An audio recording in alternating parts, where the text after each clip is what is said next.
नमस्कार। हम थार के मरुस्थल के बारे में पढ़ रहे थे और थार के मरुस्थल को मूल रूप से दो भागों में बांटा गया था, शुष्क और अर्ध शुष्क, और हम शुष्क मरुस्थल के बारे में अध्ययन कर रहे थे। कुछ उसके पार्ट रह गए हैं, उनकी आज हम चर्चा करेंगे। सबसे पहला एक शुष्क प्रदेश का एक जिला है जिसका नाम है जैसलमेर। क्या नाम है? जैसलमेर। जैसलमेर के जिले में एक गांव है नाचना। क्या नाम है? नाचना, जो मरुस्थल प्रसार के लिए प्रसिद्ध है। किसके लिए? यहाँ की मिट्टी बहुत बारीक है और यहाँ स्थानांतरित बालू का स्तूप अधिक पाए जाते हैं। मैं आपको बताना चाहूँगा कि मरुस्थल प्रसार के लिए उत्तरदायी जो बालू का स्तूप है, यानी जिनके कारण मरुस्थल प्रसार होता है, मरुस्थल का प्रसार होता है, और मरुस्थल प्रसार को अपन साधारण भाषा में क्या बोलते हैं? मरुस्थलीकरण। क्या बोलते हैं? मरुस्थलीकरण। तो मरुस्थलीकरण के लिए उत्तरदायी या मरुस्थल प्रसार के लिए उत्तरदायी जो बालू का स्तूप है वो है बरखान। क्या है? बरखान या अनुप्रस्थ। मरुस्थल प्रसार के लिए उत्तरदायी गांव या मरुस्थल प्रसार हेतु प्रसिद्ध गांव कौन सा है? नाचना। और मरुस्थल प्रसार हेतु उत्तरदायी बालू का स्तूप कौन से हैं? बरखान या अनुप्रस्थ। ओके, अच्छा, अब मरुस्थल प्रसार होता कैसे? कई बार ये भी आरएस मेंस में या आरएस प्री में ऐसा कई बार प्रश्न पूछा गया है। मरुस्थल प्रसार की दिशा आपके सामने बोर्ड है। ऊपर कौन सी दिशा है? नीचे इधर और इधर, पूर्व पश्चिम दक्षिण और उत्तर। ये आपको मैं मरुस्थल प्रसार की दिशा बता रहा हूं, ये अपने दिमाग में फिट बिठा लेना। ये अपना राजस्थान है ना? ये अपना राजस्थान है और इसी में हम मरुस्थल प्रसार की दिशा देखेंगे। मरुस्थल प्रसार इस तरफ से इस तरफ हो रहा है, मतलब जो हवाएं चल रही है वो इधर से इधर। तो ये कौन सी दिशा हो गई? दक्षिण पश्चिम से उत्तर पूर्व। तो मरुस्थल प्रसार की दिशा कौन सी हुई?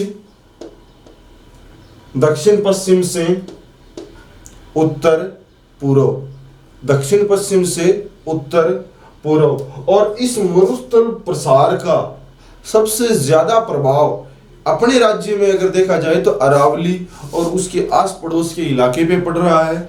और अगर अन्य राज्यों की बात करें तो यहां मैं आपको बता दूं कि इस मरुस्थल प्रसार का सबसे ज्यादा प्रभाव कहां पड़ रहा है? हरियाणा में। अपने राजस्थान की जो मरुस्थली मिट्टी है वो किसके माध्यम से? बरखान या अनुप्रस्थ या लू के माध्यम से कहां पहुंच रही है? हरियाणा में। और वहां की जो मिट्टी है वो मरुस्थल में तब्दील हो रही है। अच्छा, मरुस्थलीकरण, जब सामान्य मिट्टी हो उस पर मरुस्थल की मिट्टी का प्रसार हो जाना क्या कहलाता है?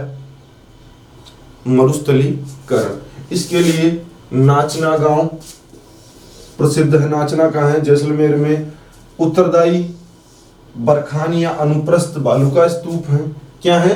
बरखान या अनुप्रस्थ बालू का स्तूप है। और मरुस्थलीकरण का प्रसार कैसे हो रहा है? दक्षिण पश्चिम से उत्तर पूर्व। अपना जो ये यहाँ जो अरावली पर्वतमाला है, जो इसका पूर्वी भाग है, किसका? मरुस्थल का पूर्वी भाग है, उस इलाके को ये ज्यादा प्रभावित कर रहा है। और अन्य राज्यों को अगर देखा जाए तो कौन सा राज्य है? हरियाणा इससे ज्यादा प्रभावित हो रहा है। ये मरुस्थलीकरण आपको याद रखना है हमेशा। इसको रोकने के प्रयास भी किए जा रहे हैं। जगह जगह इस प्रकार की पेड़ों की पट्टी वगैरह भी बनाई जा रही है जिससे इसको रोका जा सके। आप मुझे, अगर आपके समझ में नहीं आ रहा है, गति से पढ़ाना है, थोड़ा और स्लो करना है, जो भी आपकी डिमांड हो उसके अनुसार आप मुझे बता दें। मेरी शैली यही है पढ़ाने की। मेरा एक ही उद्देश्य रहता है, जिस टॉपिक से अपन निकल लेते हैं या जिस टॉपिक को अपन पढ़ लेते हैं उससे बाहर फिर प्रश्न रहने की संभावना नहीं बचनी चाहिए। ओके, ये पश्चिमी राजस्थान है। मैप के माध्यम से देखें,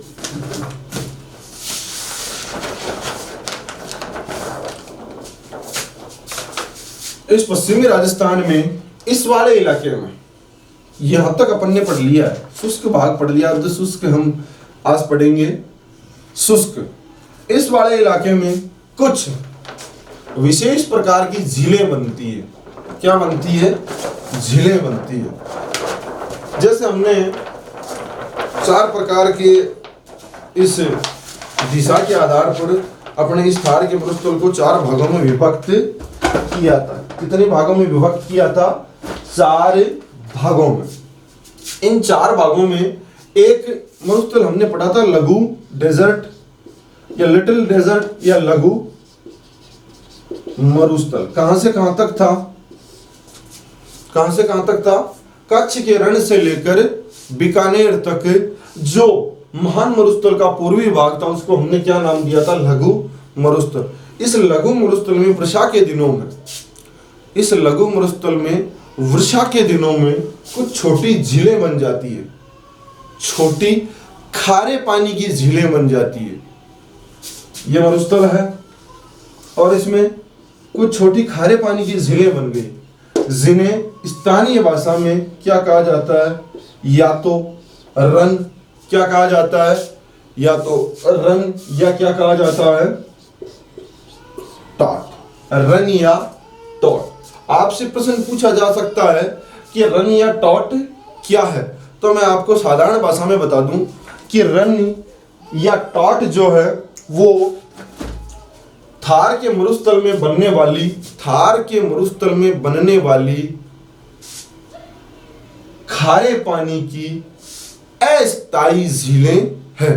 बरसात होती है और इन झीलों का निर्माण होता है, उसके बाद ये झीलें स्वतः ही सूख जाती है। आपको ये याद रखना है कि थार के मरुस्थल में बनने वाली छोटी खारे पानी की झीलों को क्या कहा जाता है? रन या टॉट कहा जाता है। ओके, आपको मैं कुछ रन या टॉट के उदाहरण दे दूं। जैसे आपको सबको याद है, ये रन या टॉट के उदाहरण है। ताल छापर कहां है? चूरू कहां है? चूरू। ताल छापर क्या है? रन है।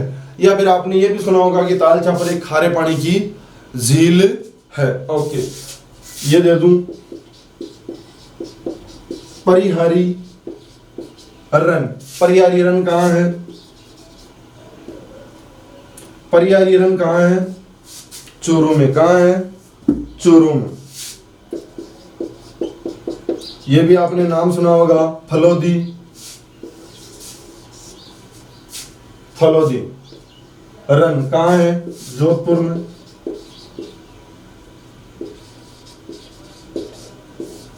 ओके, उसके बाद बाप रन कहां है?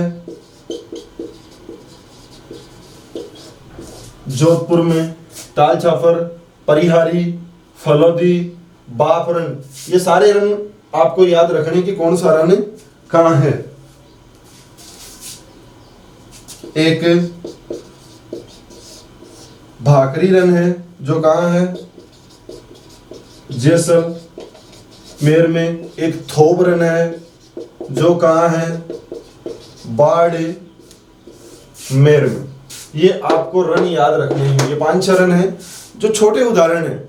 मरुस्थल में थार के मरुस्थल में वर्षा के दिनों में जिन खारे पानी की अस्थायी झीलों का निर्माण होता है, छोटी अस्थायी झीलों का निर्माण होता है, उनको क्या कहा जाता है? थोब रन कहा जाता है, जिनमें थोप बाड़मेर, ताल छापर चूरू, परिहारी रन चूरू, फलोदी जोधपुर, बापरन जोधपुर और भाकरी जैसलमेर, इस प्रकार के रन हैं। एक शब्द आया था अभी, शुष्क, सॉरी, एक शब्द आया था फलोदी। फलोदी रन कहाँ है? जोधपुर में। कहाँ है? जोधपुर में। मैं आपको बता दूं, फलोदी जो स्थान है यह राज्य का सबसे शुष्क स्थान है। राज्य का सबसे शुष्क स्थान कौन सा है? फलोदी।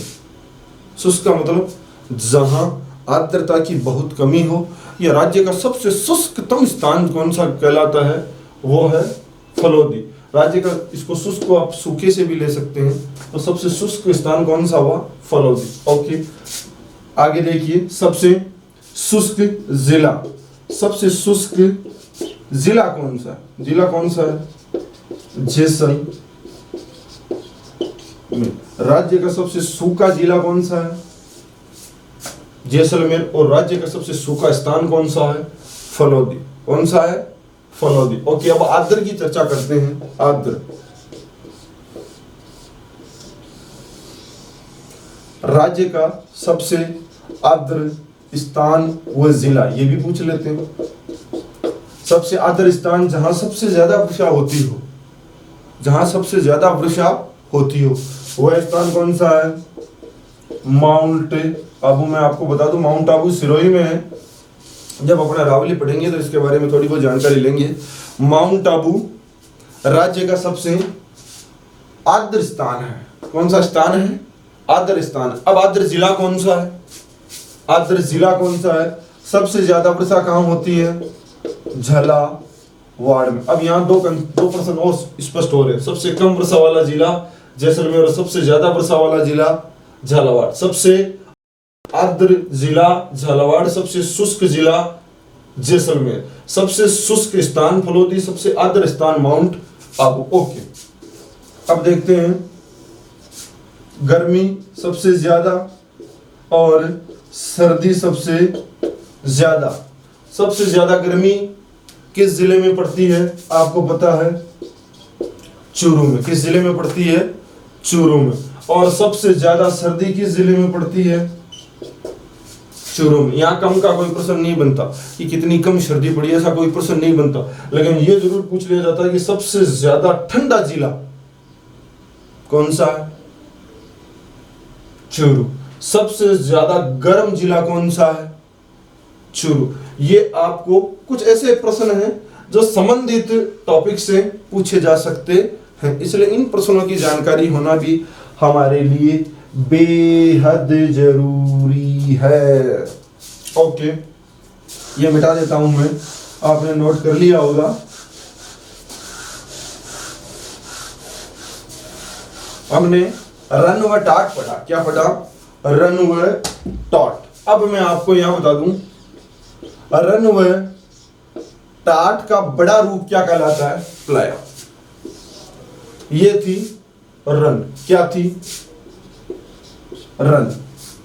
ये छोटी झील, ये खारे पानी की छोटी झील क्या कहलाती है? रन कहलाती है। खारे पानी की छोटी झील रन या टाट। टाट वैसे राजस्थान की सामान्य भाषा में बकरी को भी कहा जाता है, अपने यहाँ भी बोला जाता है, आपके वहां भी बोला जाता है, लेकिन यहाँ टाट वो टाट नहीं है, यहाँ टाट है खारे पानी की झील। ओके, अब इस रन का बड़ा रूप क्या कहलाता है? प्लाया। खारे पानी की बड़ी झील क्या कहलाती है? खारे पानी की बड़ी झील क्या कहलाती है? प्लाया। खारे पानी की बड़ी झील क्या कहलाती है? प्लाया। कई इलाकों में एक रन और टॉट के बीच की एक खारे पानी की झील बनती है। रन और रन टाट और प्लाया के बीच की एक झील बनती है जिसका नाम है डांड। क्या नाम है? डांड। यह भी एक खारे पानी की ही झील होती है। तो यहां आपने तीन चीज देखी, रन व टाट देखी, खारे पानी की झील है, डांड देखी, खारे पानी की झील है, और प्लाया देखी, क्या है? ये तीनों के तीनों ही खारे पानी की झील है। ओके, मैं आपको इन शब्दों के बारे में बता रहा हूं। खारे पानी की बड़ी झील प्लाया, खारे पानी की छोटी झील रन या टॉट, और खारे पानी की मझली झील क्या कहलाती है? डांड कहलाती है। ओके, अब एक शब्द आता है, कई बार एग्जामों में पूछा जाता है, आप याद कर लीजिए। बालूका स्तूपों के, ये दो बालूका स्तूप है, क्या ये भी बालूका स्तूप है? बालूका स्तूप, और ये भी क्या है?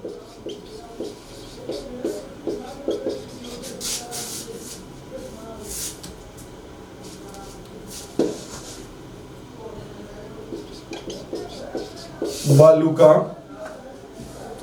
स्तूप। इन दो बालूका स्तूपों के बीच का ये भाग क्या कहलाता है? तली कहलाता है। क्या कहलाता है? दो बालूका स्तूपों के बीच का भाग क्या कहलाता है? तली।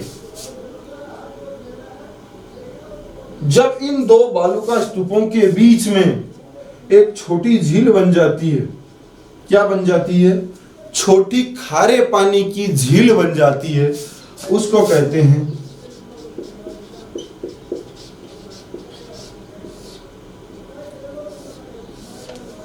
क्या कहते हैं?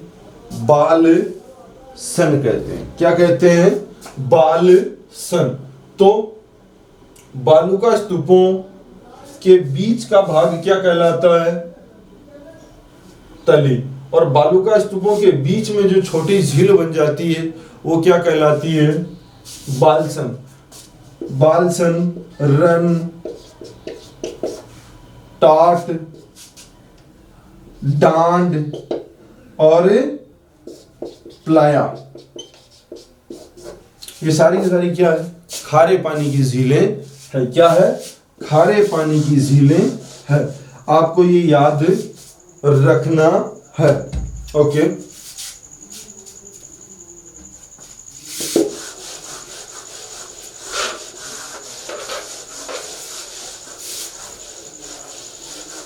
अब मान लीजिए कोई छोटा टीला है ना, जहां की जमीन है वो ज्यादा खारी नहीं है। तो इस प्रकार मान लीजिए यहां से पानी आकर और इधर से पानी आकर यहां एक झील बन गई, लेकिन यह खारे पानी की नहीं है। लेकिन यह खारे पानी की नहीं है। यह झील कैसी है? मीठे पानी की झील। इस प्रकार की झील को थार के मरुस्थल में क्या कहा जाता है? नाड़ी या पोखर। नाड़ी या पोखर। नाड़ी या पोखर क्या कहा जाता है? नाड़ी या पोखर।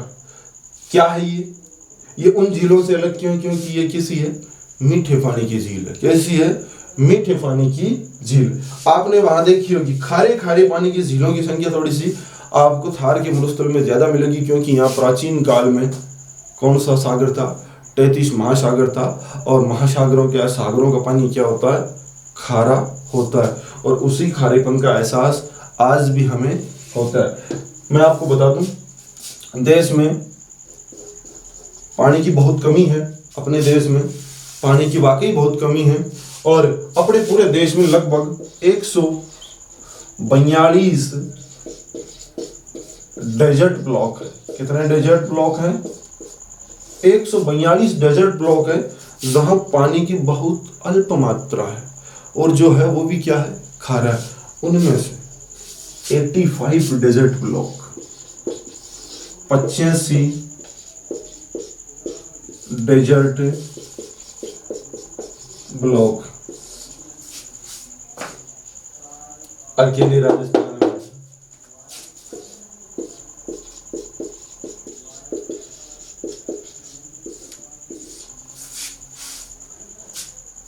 तो अपने राज्य में डेजर्ट ब्लॉक कितने हैं? 85। देश में डेजर्ट ब्लॉक कितने हैं? यानी यहाँ पानी की बहुत कम मात्रा है, जो पानी उपलब्ध है वो भी क्या है? खारा उपलब्ध है। क्या है? 142 डेजर्ट ब्लॉक, जिसमें से कितने ब्लॉक हैं? ओके, आगे देखते हैं। ये नाड़ी है। अब आपको पता है अपने यहाँ भी वर्षा होगी, थोड़े दिनों के बाद वर्षा हो जाएगी। ओके, तो वर्षा होने के कुछ दिनों के बाद जो अस्थायी झीलें हैं वो बनती है और सूख जाती है। अस्थायी झीलें बनती है और सूख जाती है। तो ये जो नाड़ी है इसका पानी भी सूख जाएगा। अब इसके नीचे एक कांप मिट्टी का हल्का सा भाग बन जाएगा, जो आपने ये देखा होगा आपके यहाँ भी, अपने यहाँ भी आस पड़ोस के इलाकों में तालाब वगैरह होते हैं, जिनको अपनी साधारण भाषा में हम क्या बोलते हैं? नाडियो। नाडी को अपन क्या बोलते हैं? नाडियो। कई कुदलीस, सिद्राणी, पाराणी, इनमें आप जाके देखेंगे तो जो पानी सूख जाता है तो एक काप मिट्टी की सी स्थिति नीचे बन जाती है। उस नाडी या पोखर के सूखने के बाद जो उपजाऊ मैदान बनता है उसको क्या, उसका जो नीचे का भाग क्या कहलाता है? मर हो। क्या कहलाता है? मर हो। क्या कहलाता है? मर हो। यानी नाडी और पोखर के सबसे जो नीचे का भाग है वो क्या कहलाता है? मर हो। ओके, अब नाडी और पोखर सूख गया, सपोज। एक और जब अपनी बातचीत चल रही है तो एक और बात बता देता हूं कि कोई थार के मरुस्थल में मान लीजिए कोई जल बेसिन है, या मान लीजिए ये थोड़ा तालाब बड़ा है, तालाब क्या है? बड़ा है, और इसका पानी सूख गया। क्या हो गया? पानी सूख गया और अब इसके चारों तरफ हरियाली फैल गई। इस जल बेसिन के चारों तरफ क्या फैल गई? हरियाली फैल गई। और आपको लगेगा कि जैसे मरु में, इस मरुस्थल में, मरु यानी मरुस्थल, इस मरुस्थल में कोई उद्यान हो, क्योंकि जाहिर सी बात है जहां पानी रहेगा वहां हरियाली भी सुनिश्चित रूप से होगी। तो आपको ऐसा लगेगा कि चारों तरफ हरियाली है और उद्यान का सा एक रूप हमारे सामने आएगा। इसे स्थानीय भाषा में क्या कहा जाता है? मरु उद्यान या नखलिस्तान। क्या कहा जाता है? नखलिस्तान। यानी मरुस्थल में जो जल बेसिन होता है उसके चारों तरफ की जो हरियाली होती है, चारों तरफ की जो हरियाली होती है उसको क्या कहा जाता है? मरु उद्यान या नखलिस्तान। मरु उद्यान या नखलिस्तान। ओके,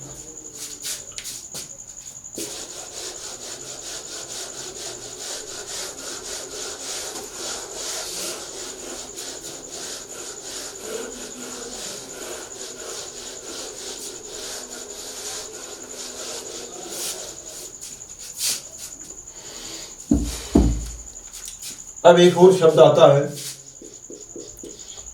लाठी। लाठी सीरीज।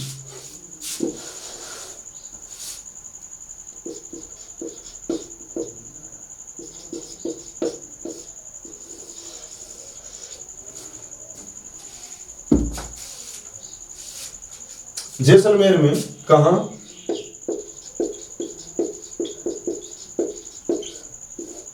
जैसलमेर में दो स्थान है, एक का नाम है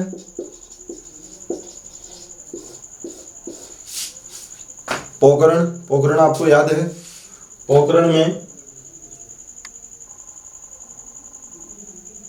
अब तक दो हमने परमाणु बम परीक्षण किए हैं। एक कब किया था? 1976 में, 18 मई 1976, और एक किया था 1998 में, 11 व 13 में। यानी कुल मिला के इनकी संख्या तो कितनी है? 3 है। लेकिन 2 वर्षों में हमने ये 2 परमाणु परीक्षण किए थे। कब? 18 मई 1976 और 11 और 13 मई 1998। इस वक्त समकालीन प्रधानमंत्री श्रीमती, हमारे देश की प्रथम महिला प्रधानमंत्री थी कौन? श्रीमती इंदिरा गांधी, और इस वक्त हमारे देश के प्रधानमंत्री थे श्री अटल बिहारी वाजपेयी। कौन थे? श्री अटल बिहारी वाजपेयी। चलिए आगे बढ़ते हैं, अपन उसी टॉपिक पे चलते हैं वापस। जैसलमेर में एक स्थान है पोखरण। क्या स्थान है? पोखरण से एक दूसरा स्थान है मोहनगढ़। क्या नाम है? मोहनगढ़। जैसलमेर में पोखरण से मोहनगढ़ तक एक मीठे पानी की जलपट्टी है। पोखरण से मोहनगढ़ तक एक मीठे पानी की क्या है? जल पट्टी। एक शोध से पता चला है कि हमारे पश्चिमी राजस्थान में गंगानगर हनुमानगढ़ होते हुए एक नदी बहती थी, सरस्वती नदी। उसी नदी का ये पेटा माना जाता है, यानी तल माना जाता है, और उसी नदी के अंश के रूप में वो नदी बहती बहती बहती आगे अरब सागर तक जाती थी। और आज उसी नदी का जल जैसलमेर के पोखरण से लेकर मोहनगढ़ तक हमें मिलता है, जो एक मीठे पानी की जलीय राशि का एक भराव क्षेत्र है। मीठे पानी की जल राशि का एक भराव क्षेत्र है, जिसको ज्योग्राफी की भाषा में क्या बोला जाता है? जल पट्टी बोला जाता है। तो आपको ये याद रखना है कि लाठी सीरीज, इस इलाके को वहां की साधारण भाषा में क्या कहा जाता है? लाठी क्षेत्र। क्या कहा जाता है? लाठी क्षेत्र। और इसी लाठी क्षेत्र में एक जलपट्टी है जिसका नाम है लाठी सीरीज, और यह कहां से कहां तक विस्तृत है? पोखरण से मोहनगढ़ तक। पोखरण से मोहनगढ़ तक इस क्षेत्र को क्या कहा जाता है? लाठी सीरीज। इसी में एक क्षेत्र है जैसलमेर में ही, आप इसको हैंडपंप माने, क्या माने? चांदन क्षेत्र। कौन सा क्षेत्र? चांदन क्षेत्र। कौन सा क्षेत्र? चांदन क्षेत्र। यहां कुछ कुएं बनाए गए हैं। क्या बनाए गए? कुएं या ट्यूबवेल। उनमें बहुत मीठा पानी आता है, क्योंकि ये है ही इलाका मीठे पानी का। तो इस चांदन को पूरे थार के मरुस्थल का क्या कहा जाता है? घड़ा कहा जाता है। क्या कहा जाता है? घड़ा। इन दिनों में गर्मियां पड़ने लग गई है, तो आपने देखा होगा कि आप चाहे कितने फ्रीज में या किसी भी दुनिया के सर्वश्रेष्ठ से सर्वश्रेष्ठ फ्रीज में आप रख दीजिए पानी, उतना मजा नहीं आएगा जितना घड़े के पानी में आता है। तो पोखरण से मोहनगढ़ तक जो फैली लाठी सीरीज है, उन्हीं के बीच में एक क्षेत्र है चांदन, जो मीठे पानी के नलकूपों या कुओं हेतु प्रसिद्ध है। इसलिए इस चांदन क्षेत्र को क्या कहा जाता है? थार का घड़ा कहा जाता है। क्या कहा जाता है? थार का घड़ा कहा जाता है। किस क्षेत्र को? चांदन। ये भी कहाँ है? जैसलमेर। तो आपको ये याद रखना, लाठी सीरीज, थार का घड़ा। चांदन क्षेत्र क्या कहा जाता है? थार का घड़ा कहा जाता है। कहाँ स्थित है ये भी? पोखरण से मोहनगढ़ के बीच स्थित है। मैं आपको बता दूं, यहां मीठे पानी उपलब्ध होने का कारण है सरस्वती नदी का ये पेटा या पट कहलाता है। कौन सा क्षेत्र? ये वाला क्षेत्र। कौन सा क्षेत्र? ये वाला क्षेत्र। ओके।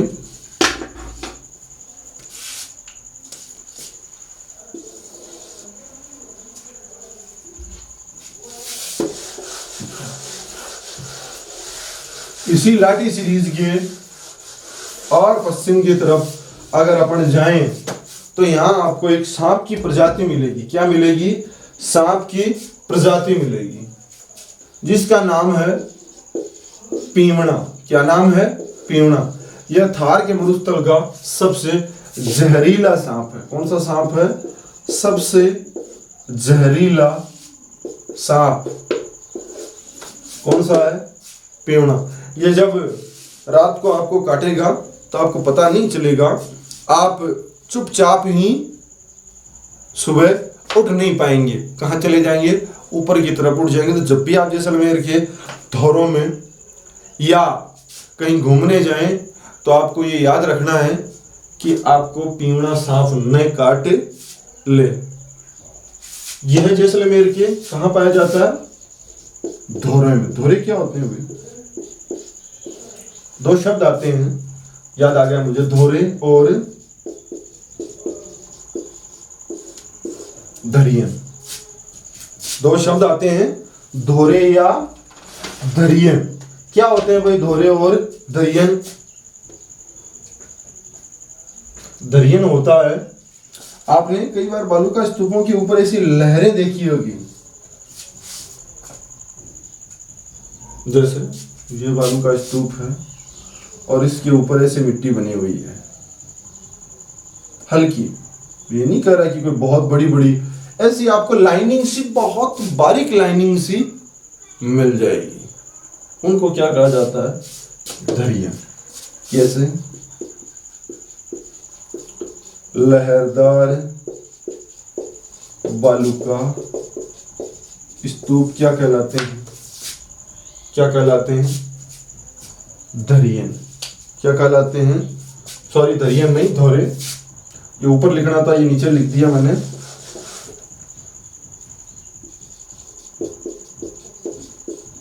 अपने यहाँ ये गाना भी चलता है, धोरे माते झोपड़ी। ओके, अब अपन 2 नंबर पे आते हैं।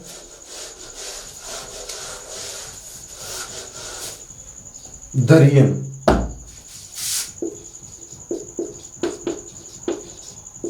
धरियन, उसका आप सुधार लेंगे, वो नीचे छप गया था, कोई बात नहीं। धरियन ये होते हैं स्थानांतरित बालूका स्तूप। क्या होते हैं? स्थानांतरित बालूका स्तूप। वे बालूका स्तूप, जैसे मान लो आप घूमने गए जैसलमेर और एक टीला रोड की इधर था, जब आप वापस आए तो वो टीला इधर ट्रांसफर हो गया, यानी स्थानांतरित हो गया। इस प्रकार के जो बालूका स्तूप हैं वो क्या कहलाते हैं? धरियन। क्या कहलाते हैं? मैं आपको बता दूं, मरुस्थल के प्रसार हेतु यही बालूका स्तूप उत्तरदायी हैं। ये स्थानीय भाषा में धरियन कहलाते हैं। स्थानीय भाषा में क्या कहलाते हैं? धरियन। और ज्योग्राफी की भाषा में आप इनको अनुप्रस्थ और बरखान बोल सकते हैं। ये सारी चीजें एक ही है, लेकिन क्षेत्र के साथ इनके नाम परिवर्तित हो जाते हैं। आपको ये सारी चीजें हल्की याद रखनी पड़ेगी। आपने अभी जैसलमेर क्षेत्र के लाठी सीरीज पढ़ी, वहां स्थित चांदन नलकूप पढ़े, और इसी क्षेत्र में कुछ घास पाई जाती है।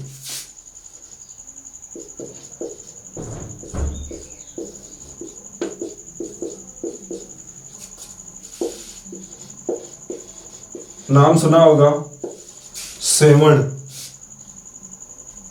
उसी मीठे पानी या जलपट्टी वाले क्षेत्र में या पश्चिमी राजस्थान के कुछ इलाके हैं, उनमें घास पाई जाती है, जिन्हें अपन साधारण भाषा में क्या बोलते हैं? लीलण। लीलण किस घोड़ी का नाम है?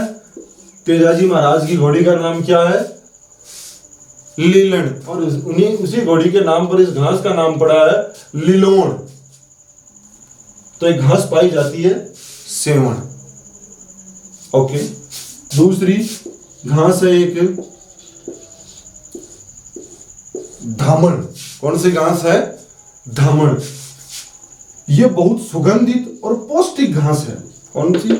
ये वाली। इसमें पौष्टिकता की मात्रा ज्यादा है, यानी ये दुधारू पशुओं के लिए। किनके लिए? जो दुधारू पशु हैं, जिनसे हमें ज्यादा दूध की अपेक्षा है, कि ये शाम को 1.5 किलो गाय दूध देती है, इसके पहले 2 किलो दूध हो, इसके लिए उसको कौन सी घास डालते हैं? धामण। कौन सी? तो दुधारू पशुओं के लिए कौन सी घास उपयोगी है? धामण। तीसरी कौन सी है? कौन सी है? तरड़। चौथी कौन सी है? मुराल। ये पश्चिमी राजस्थान में पाई जाने वाली घास है, ये विशेष याद रखना। दुधारू पशुओं के लिए उपयोगी घास कौन सी है? धामण। ये ज्यादा इंपॉर्टेंट है, धामण। हालांकि ये भी पूछ सकते तरड़ क्या है, मुराल क्या है, सेवण क्या है, लीलोण क्या है, ये तो आपको याद रखने ही रखने हैं, लेकिन इन 4 घास के बारे में अक्सर पूछा जाता। ये अपने पश्चिमी राजस्थान में खास तौर से जो मैंने आपको जलपट्टी बताई है, उस क्षेत्र में पाई जाती है। ओके, एक और नाम मैं आपके यहाँ लिख देता हूँ। ये कुछ महत्वपूर्ण चीजें हैं जिनको आपको हमेशा याद रखना है। एक और नाम लिख देता हूं मैं, खड़ीन। क्या नाम लिख देता हूं? खड़ीन। बिल्कुल आपके दिमाग में आ गया कि जैसलमेर क्षेत्र है, उसमें ये एक टीला है, इधर एक दीवार बना दी जाती है। अब इस पे जो पानी आएगा वो आके यहां जमा होता जाएगा, वो आके यहां जमा होता जाएगा, क्योंकि हमने यहाँ क्या बना दी है कि खड़ी दीवार बना दी, इसलिए इसको खड़ीन बोला जाता है। और इससे फिर हम रबी की फसल कर सकते हैं। फसलें कितनी प्रकार की होती है? 3 प्रकार की होती है, रबी, खरीफ और जायद। खड़ीन जैसलमेर के पालीवाल ब्राह्मणों द्वारा कृषि के लिए एक प्रकार की अस्थायी झील का निर्माण किया जाता है, जिसको क्या बोला जाता है? खड़ीन। इससे ये मीठे पानी का स्रोत है, इससे आप जल का संरक्षण तो करेंगे, भविष्य में आपकी जो जल की जरूरतें हैं उसकी भी पूर्ति, पेयजल वगैरह की भी पूर्ति इससे हो जाएगी। ये जैसलमेर के किनके? जैसलमेर के जो पालीवाल ब्राह्मण हैं उनके द्वारा की जाने वाली एक कृषि है। कृषि कौन सी है? रबी। मुख्यतः गेहूं, जौ, चना और सरसों। खड़ीन से ये 4 फसलें की जाती है। आपको ये फसलों के नाम याद रखे न रखकर ये याद रखना है। आपने देखा होगा खड़ीन, तो मुझे लगता है कि अब तक इतने एग्जामों में पूछा गया है, बहुत सारे एग्जामों में ये कॉमन प्रश्न है खड़ीन वाला। तो लेकिन आपको इससे आगे की भी जानकारी रखनी है कि खड़ीन का जल कौन सी कृषि के उपयोग में आता है, रबी, खरीफ या जायद। तो आपको क्या याद रखना है कि खड़ीन जो है वो रबी की फसल के लिए ज्यादा उपयोगी, या खड़ीन जो कृषि है वो रबी की फसल के लिए की जाती है। ओके, मुझे लगता है आपके समझ में आ रहा है, अच्छी तरीके से आ रहा है। और अगर अपन ऐसे पढ़ते गए तो जो अपन टॉपिक पढ़ लेंगे, या फिर जिस टॉपिक को आपने दिल से देख लिया, वो आपका काम बना देगी। अगला टॉपिक शुरू करते हैं, जिसका नाम है बालू का स्तूप मुक्त प्रदेश। बालू का स्तूप मुक्त प्रदेश। इसका मतलब, मुक्त का मतलब ये है कि यहाँ एक भी बालू का स्तूप नहीं है, यह बहुत नगण्य बालू का स्तूप है। ये जो हमने शुष्क प्रदेश पढ़ा था उसका कितना प्रतिशत भाग है? लगभग 41.50% भाग क्या कहलाता है? बालू का स्तूप मुक्त प्रदेश। मैं आपको बता दूं कि ये जो बालू का स्तूप मुक्त प्रदेश है, इसका प्रसार जोधपुर के फलोदी से लेकर पोखरण जैसलमेर तक है। यानी ये वह इलाका है, हम मैप में देखने का प्रयत्न करते हैं कि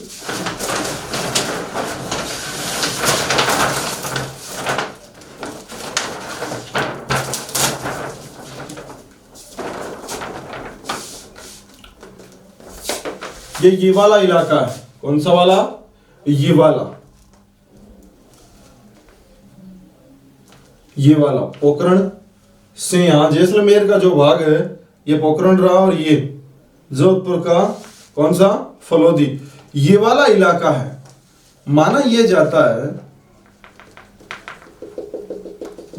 जाता है कि प्राचीन काल में जब यहाँ 33 महासागर था, तो यह 33 महासागर की तली के रूप में यह भाग कहीं न कहीं फैला हुआ था, और इसी तली के रूप में फैला होने के कारण यहाँ विभिन्न प्रकार के अवसादी सेल पाए जाते हैं। लगभग जोरासिक, टरसरी या प्लेटोसीन जो काल है उसकी बात है, ये बहुत पुरानी, या फिर आप इसे कह सकते हैं लगभग 25 करोड़ वर्ष पहले की बात है, जब यहाँ 33 महासागर की तली के रूप में यह भाग जमा हो गया था। तो यह संपूर्ण भाग अवसादी सेलों के रूप में जमा है। कौन से सेलों के रूप में? अवसादी सेलों के रूप में जमा है। यानी इस वाले भाग में पूरा का पूरा ये थार का जो मरुस्थल है, इसमें ये वाला इलाका है जो बिल्कुल जमा हुआ है। यहाँ बालू का स्तूपों की मात्रा बहुत कम है, क्योंकि प्राचीन काल में जब यहाँ 33 महासागर था तो उसकी तली पर भार पड़ने से ये वाला इलाका क्या हो गया? जम गया और यहाँ अवसादी सेलों का प्रसार हुआ। और यही अवसादी सेल आज हमारे सामने कौन सा भाग के रूप में मौजूद है? बालू का स्तूप मुक्त प्रदेश के रूप में यह भाग जाना जाता है। इन्हीं अवसादी सेलों में आपको मैं बता दूं, खनिज तेल है, गैस है इत्यादि के अनेक भंडार, आपको पेट्रोल डीजल सबके भंडार आपको यहाँ देखने को मिल जाएंगे। अभी हमने थोड़ी सी देर पहले क्या पढ़ा था? लाठी सीरीज पढ़ा था। वो लाठी सीरीज भी इसी क्षेत्र का एक हिस्सा माना जाता है। तो आपको ये याद रखना है क्या कि ये वाला जो इलाका है इसमें बालू का स्तूप बहुत ही कम है। जैसलमेर का एक गांव है आकल। कौन सा गांव है? आकल। कौन सा गांव है? जैसलमेर के मूल जैसलमेर के पश्चिम की तरफ एक गांव है आकल। उसमें एक पार्क बना हुआ आकल वुड फॉसिल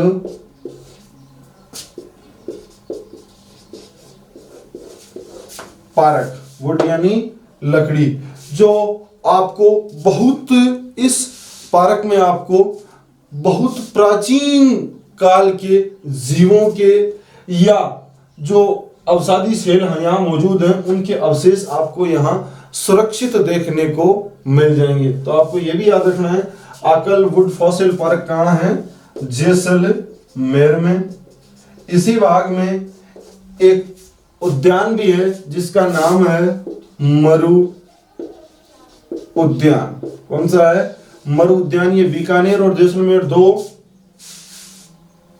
जिलों में फैला हुआ राज्य का सबसे बड़ा अभयारण्य है। कौन सा? राष्ट्रीय मरु उद्यान इसका पूरा नाम है। कौन सा नाम है? राष्ट्रीय मरु उद्यान। यह भी इसी क्षेत्र में आता है। इस क्षेत्र में आपको मैं बता दूं कि ये जो अवसादी सेल हैं इनमें चूना पत्थर के निक्षेप पाए जाते हैं। किसके?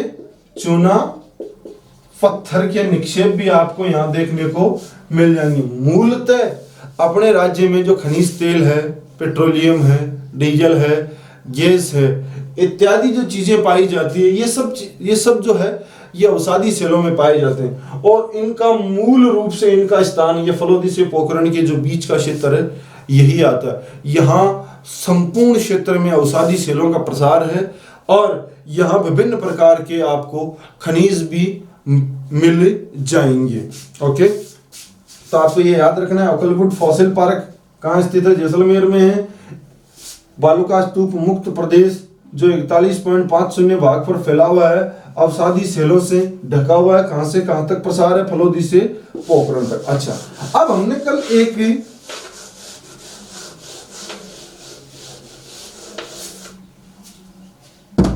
भाग पढ़े थे। एक तो पढ़ा था हम्मादा। ये हम्मादा इसी क्षेत्र का नाम है। कैसा क्षेत्र है ये? चट्टानी क्षेत्र। कौन सा क्षेत्र? चट्टानी। जो हम्मादा जो हमने पढ़ा था चट्टानी अवसादी क्या? सेल है। सेल क्या? एक चट्टान है। क्या है? चट्टान है। तो जो हमने हम्मादा पढ़ा था वो आपको इसी क्षेत्र में देखने को मिलेगा। एक हमने पढ़ा था बालू का स्तूप का प्रकार भी पढ़ा था, तारा बालू का स्तूप पढ़ा था। तारा बालू का स्तूप जो ऊपर से आकृति, अभी हम्मादा या चट्टानी, तो ऊपर से अगर अपन ये भाग जमा हुआ है, ये भाग जमा हुआ है, तो ऊपर से अगर अपन तस्वीर लेंगे तो इसकी आकृति कैसे आएगी? तारे के समान। तो आपको ये दो चीजें और याद रखनी है क्या कि हम्मादा या जो चट्टानी प्रदेश है किसका भाग है? बालू का स्तूप मुक्त प्रदेश का भाग है। या तारा बालू का स्तूप किस क्षेत्र में पाए जाते हैं? या तारा का हम्मादा किसका एक भाग है?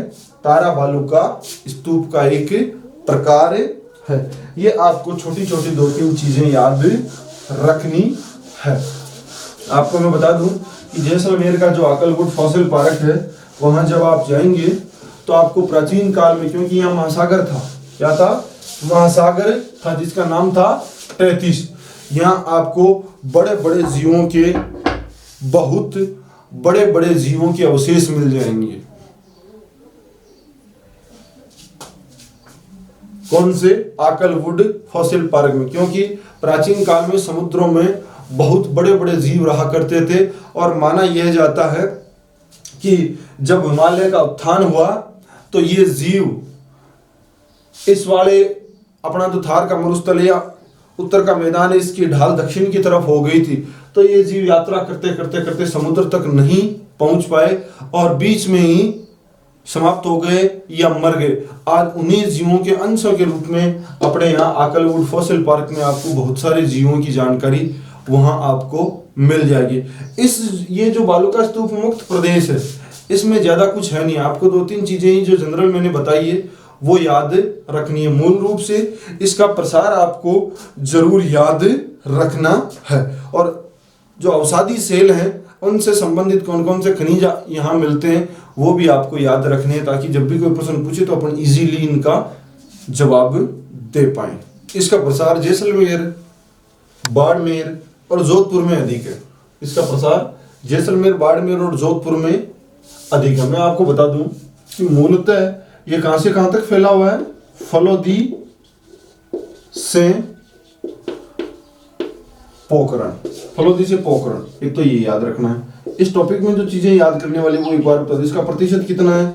41.50। सेल कौन से हैं? अवसादी। अवसादी सेलों में मैं आपको बता दूं, एक तो चूना पत्थर के निक्षेप पाए जाते हैं इसमें, एक बलुआ पत्थर, बलुआ पत्थर, जैसलमेर शहर है वो बलुआ पत्थरों पर ही बसा हुआ शहर है, बलुआ पत्थरों से निर्मित शहर है। और एक टर्सरीय कालीन, कालीन जो निक्षेप हैं जिनमें आपको खनिज तेल व गैस के भंडार आपको मिल जाएंगे। ये 3-4 चीजें आपको इसमें याद रखनी है। प्लस चौथा, इसका विस्तार बाड़मेर में एक इलाका है जिसका नाम है छप्पन की पहाड़ियां। छप्पन की पहाड़ियों तक यह इलाका बाड़मेर की तरफ फैला हुआ है।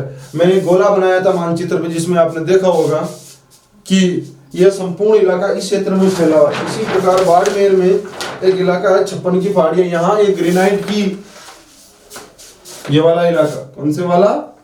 ये वाला तो ये वाला जो इलाका है, ये छप्पन की पहाड़ियां जो है, तो ये छप्पन की पहाड़ियों तक इसका विस्तार है। इन्हीं के आस पड़ोस में यहाँ के नाकोड़ा जी पर्वत भी है, जहां संगमरमर की पहाड़ियां मिले जाएगी आपको। तो ये इस टॉपिक से संबंधित, अब इससे ज्यादा कुछ है नहीं।